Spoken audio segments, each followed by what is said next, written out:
Retrouvez le débat de Smart Impact avec Veolia.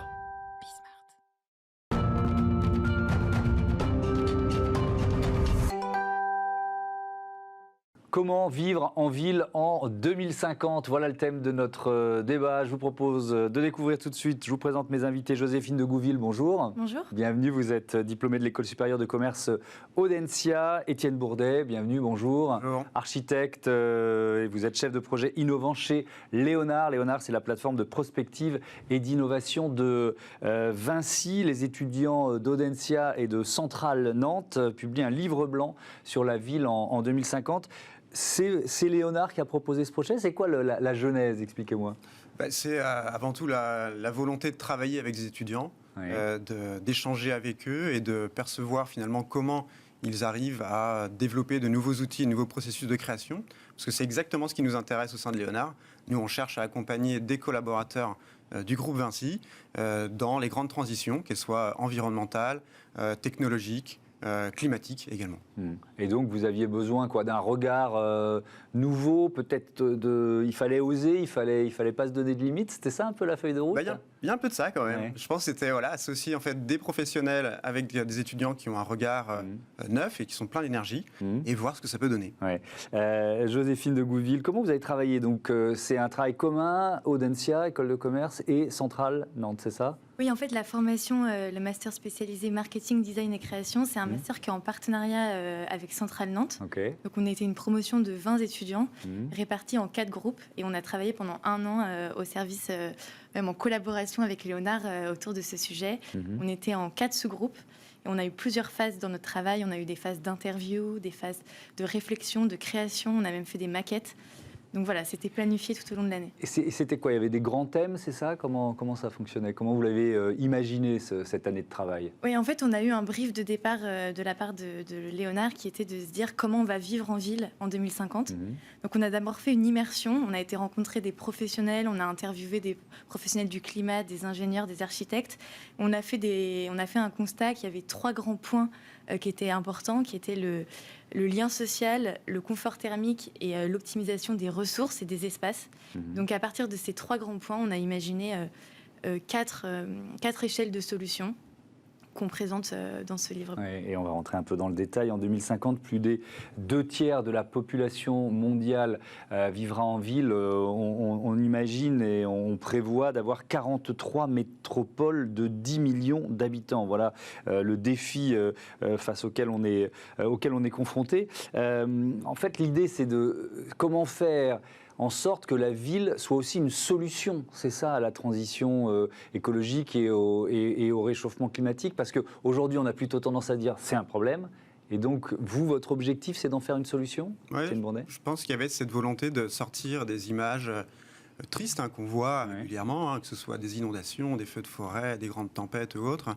et se dire finalement, si on arrive à raccrocher cet enjeu commun à des images positives, peut-être qu'on va donner envie à tout le monde d'aller de l'avant, imaginer des solutions assez simples, faciles à déployer et surtout percevoir des résultats très rapidement.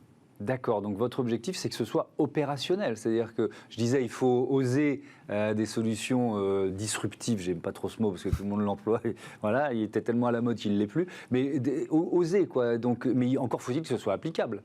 Oui, mais je pense que c'est aussi la force de ce partenariat, parce qu'on a d'un côté des professionnels qui sont dans la réalité du terrain, c'est le quotidien, et puis on a des étudiants qui souhaitent aussi se projeter dans un avenir relativement proche, leur futur professionnel, et je pense que c'est là qu'on arrive à identifier des pistes réalistes, faisables, et ça c'était un critère extrêmement important pour nous, parce que l'entreprise, le groupe Vinci, c'est une machine à construire des solutions. Ouais. Joséphine de Gouville, vous avez développé le concept de la ville des saisons. De quoi s'agit-il ? Oui, absolument. C'est un peu la métaphore qui nous a guidés toute l'année. En fait, ça fait écho à ce que vient de dire Étienne aussi, c'est qu'on voulait imaginer une ville qui soit vivante et qui soit cohérente aussi sur les cycles de la vie. Et dans les cycles de la vie, il y a le cycle des saisons qu'on connaît depuis qu'on est tout petit. Et de se dire, mais qu'on oublie parfois quand on vit en ville. On oublie parfois quand on vit en ville. C'est des transitions qui sont assez, qui se font en douceur. novateur et on s'est dit finalement, est-ce qu'on ne peut pas imaginer une ville qui sait s'adapter aussi aux saisons.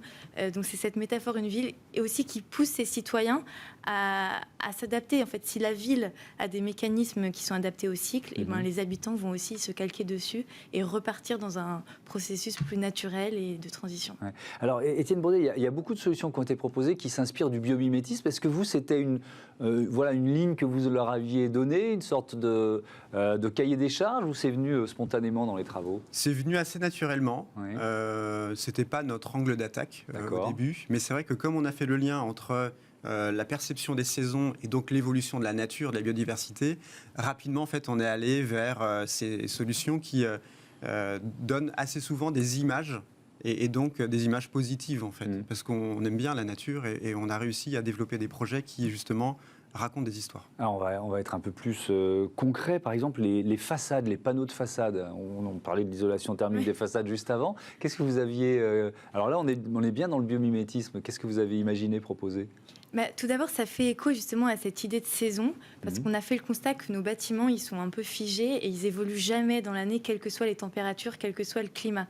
Donc on s'est dit finalement, est-ce qu'on ne peut pas habiller nos bâtiments une sorte de caméléon avec des panneaux modulables qui changent au gré des températures. Donc avec des températures très chaudes qui deviennent assez courantes, de se dire on va avoir des façades qui s'éclaircissent, comme les façades blanches du sud, des îles qu'on connaît très bien.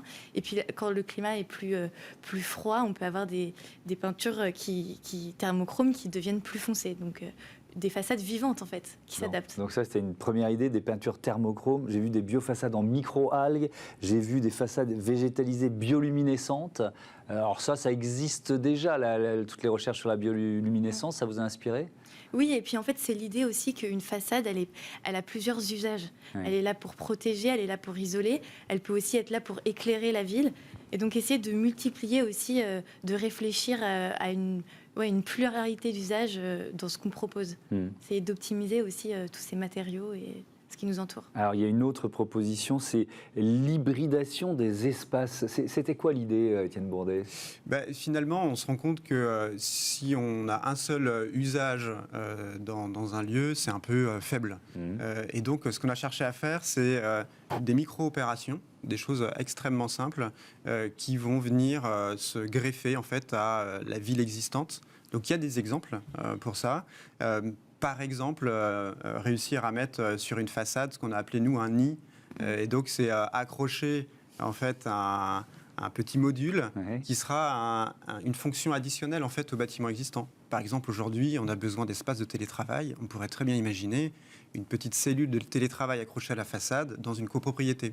Et donc, ce sont de petites opérations comme ça, très simples. Alors, c'est un imaginaire, mais finalement, on sait qu'on peut... Il va survivre le micro, ne vous inquiétez pas. On sait qu'on peut le mettre en œuvre. Voilà. Et donc, on voit des images d'ailleurs ici.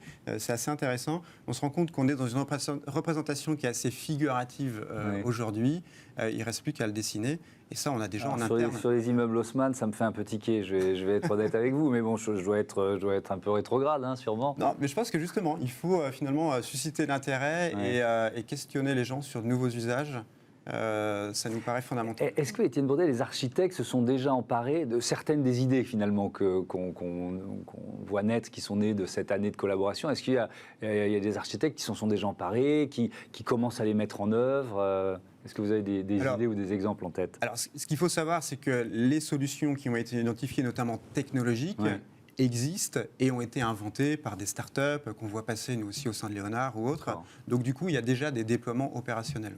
Après, dans les gens qui étaient mobilisés pour accompagner les étudiants, on avait également des architectes qui, justement, ont injecté des pistes de réflexion et qui, aujourd'hui, développent ça dans leurs projets. Donc oui, c'est réel. Isoler des bâtiments... Vous avez un exemple en tête, oui ?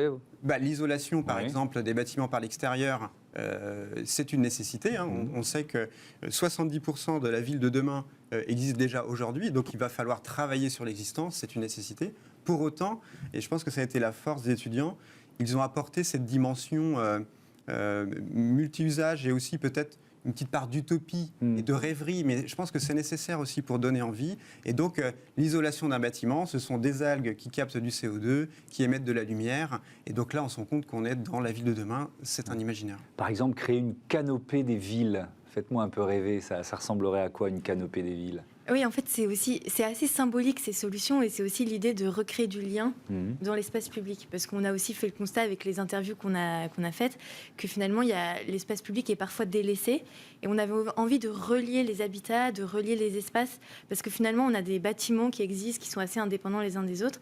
Et donc, c'était cette idée de canopée, c'était l'idée de relier l'habitat et de créer des passerelles entre les différents espaces privés afin de créer un espace public et de le réhabiliter. Donc on imagine, ce serait des passerelles entre les toits des immeubles, c'est ça? Et puis on a aussi réfléchi à l'utilisation de l'espace. On se focalise beaucoup sur l'horizontalité, sur le sol. Et finalement, on a des villes qui sont hautes. Donc comment rééquilibrer tout ça voilà. Donner aux villes de 2050 les moyens d'accueillir les migrants climatiques. Ça aussi, c'est une des pistes de réflexion de ce livre blanc. Décrivez-moi le bâtiment Lego. C'est quoi le bâtiment Lego? C'était quoi votre idée? Ah oui, alors ça, c'était l'idée en fait d'un bâtiment modulable et de pouvoir répondre aussi aux problématiques d'urgence. Parce que ces questions des migrations climatiques, c'est juste un constat que certaines populations vont devoir bouger avec un habitat qui n'est plus habitable. Et donc, c'est de pouvoir rapidement avoir une solution pour loger des personnes. Et donc, on a tout cet imaginaire du Lego, d'imbriquer en fonction du nombre de personnes, des besoins, de la place qu'on a. Et donc, c'est d'imaginer un logement aussi qui peut être fait dans l'urgence, qui est décent et qui peut s'adapter à une pluralité de lieux. Ça aussi, techniquement, c'est facile. Oui, c'est facile. Ça existe la déjà. construction modulaire. C'est plus une volonté politique qu'il faut. Oui, je pense, tout à fait. C'est correct. Mais derrière ce que dit Joséphine, il y a aussi finalement transposer cette image et dire aujourd'hui la ville elle est un peu statique, c'est-à-dire qu'on met du temps à la transformer, alors que finalement le phénomène dans lequel on est embarqué, il est réel et il avance lui. Et donc finalement nos solutions, elles sont là pour faire avancer tout le monde de manière assez simple. Je pense que la construction modulaire est un bon exemple. On n'est plus dans des bâtiments qui restent là pendant 2 ans, 200 ans, 300 ans. Mais on doit les adapter aux grandes transitions. Comment on peut récupérer ce livre blanc, le consulter? C'est très facile. Ah, dites-nous. Très facile. Il y a un site internet, le site internet de Léonard. Donc c'est leonard.vinci.com. Donc là, vous avez accès à toute notre production et notamment ce rapport. Mais pas seulement. On a aussi le site d'Audencia, audencia.com, où le rapport est mis en ligne avec l'explication aussi de la démarche et de notre master qui nous a permis de travailler ce sujet. Eh ben voilà, merci beaucoup. Merci à tous les deux d'être venus présenter ce livre blanc sur la ville en 2050. On passe à Smart Ideas, les vêtements de sport qui se recyclent, enfin qui utilisent de la matière recyclée d'ailleurs.